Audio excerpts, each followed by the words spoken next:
Hello Hasbro fans, this is Separatists Destroyers with yet another Star Wars action figure review, and this time another Star Wars The Clone Wars item, and it's another figure from the Fall Wave. Not really anything spectacular, so don't get too excited, but is Kit Fisto in his cold weather gear.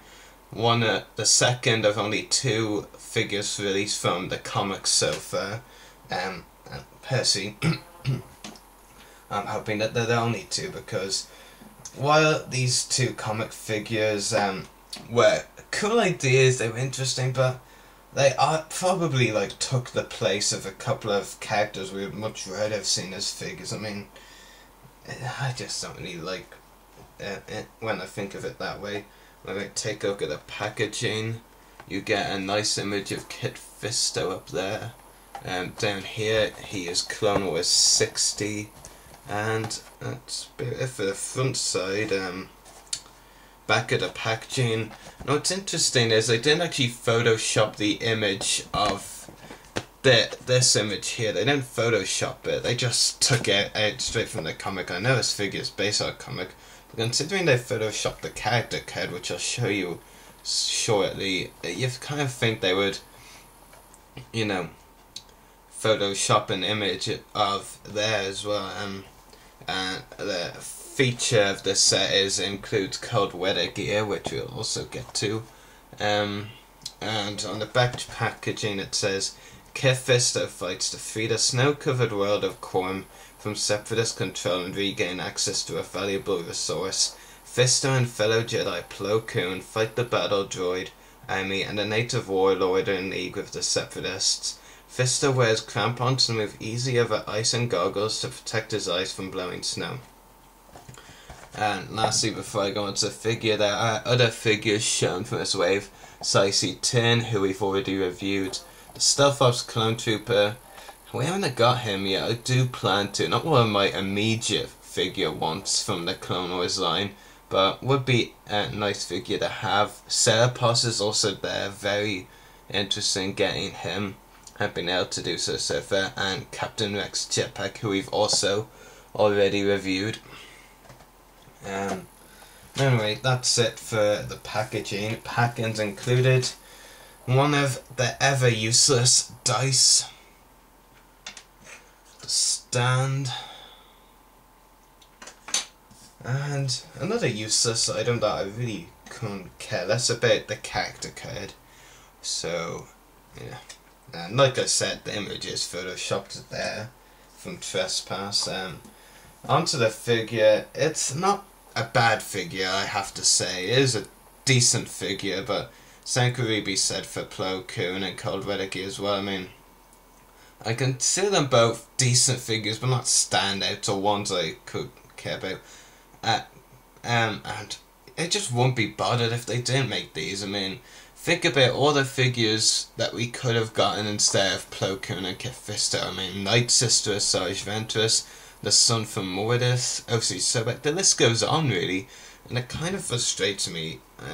I won't call it lazy by Hasbro.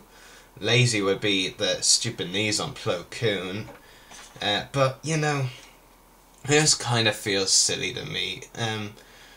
I actually think I know why they did it, because Fisto and Plo Koon were originally meant to be released in a comic pack, I believe, in the comic pack line, but then it got cancelled. So in the end they changed it and put these two in the basic line, which really frustrates me, because, like I said, they've arguably taken up the space of two better figures, the place I should say. Enough to say, what there is to dislike about this figure is very small things. Well, not small things, but things Hasbro could have easily avoided, shall I say. Really, they were pretty silly with these. I'll just show you the accessories. First of all, you get his snowshoes, I'll call them for now. And they are removable. There is a peg which you can fit them in their feet, in the figure's feet. So that's one accessory. Just take off the other one while I'm at it. He also has goggles which kind of hide his eyes now, which do have some nice detailing, I have to say. Just take them off now actually. His final accessory is of course his standard green lightsaber, which is detailed very nicely. Good work on the lightsaber by Hasbro. Like I said, very small things for me annoy me with this figure. I mean, so I might as well go ahead to what it is. It's mainly around the articulation.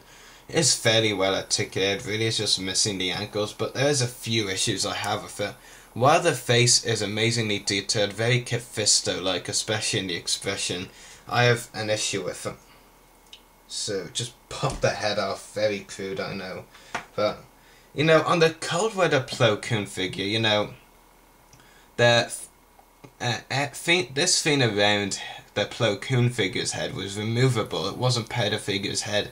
This time it is part of the figure's head, and it really prevents a lot of movement in the figure's head, and actually for other ball joints as well, like the shoulders, which I'll get to in a moment. Which is really annoying. I mean, that's one of the few things that really said to me about Plo Koon, the fact that this bit, the thing he has around his neck, is removable. With Fisto it's not. But aside from that issue, the head is very nice. They've detailed it really well, especially with all his, you know, the things going down the back of his head, that's what I call him. There may be a production error because on beside both his eyes is a little dab of dark green paint. I'm not sure what's up with that. Kind of silly. I don't really know why that happened. I mean, Kit Fisto has never had that green thing, those green bits before, so yeah, kind of confusing. Just pop the head back on. The figure does have a ball jointed head, but sorry, wrong articulation point. But the thing really prevents mobility in it. And he also has ball jointed shoulders, but again, it's really hard to move it. This one can move it okay enough, but the Fisto's left shoulder, there's just no movement really. He also has ball jointed elbows, swivel wrists, swivel torso, swivel hips as well, and ball jointed knees, which really actually surprised me and caught me off guard. This is one of the things I like most about this figure, because if you remember the Plo Koon figure, it had very bad knees. If you try to bend them, they would just snap off, and they were mainly only swiveled. This figure though has ball jointed knees and knees that bend down, so really pleased with that. And of course no articulation in the ankles, but that's to be expected really. But overall, it is a decent figure. Like I said, I wouldn't have been upset or angry or anything if Hasbro decided not to release this. In fact, I'm pretty upset that they did, because it could have taken a sort of a better figure. I'm not saying a better character. I mean, Fisto's one of my favourite Jedi, but you know what I'm saying, it is kind of a silly figure to release. Like I said, they probably only released it here because the comic pack line was cancelled. But yeah, that is Kit Fisto in his Cold Weather gear. I would probably rate this figure 7 or 7.5 out of 10. I can't at all give it anything more than that, because of the flaws created by having this part of the figure attached to the head. It really prevents moving the head and shoulders, which is kind of annoying, has to be said. It's a decent figure. Picking it up really is up to you, I have to say. If you're looking for a Kit Fisto figure, this is the most recent one, and probably the one you're most likely to find. But like I said, it's not really a special figure. It won't have been missed if it hadn't been made. So really, like I said, it's up to you whether you decide to get this figure or not. Anyway, I hope you've enjoyed this review. I've got another review coming later today. Actually, this isn't the only review coming today. I'm taking a look at what custom figures I got recently, so look forward to that. So anyway, may the force be with you and happy hunting.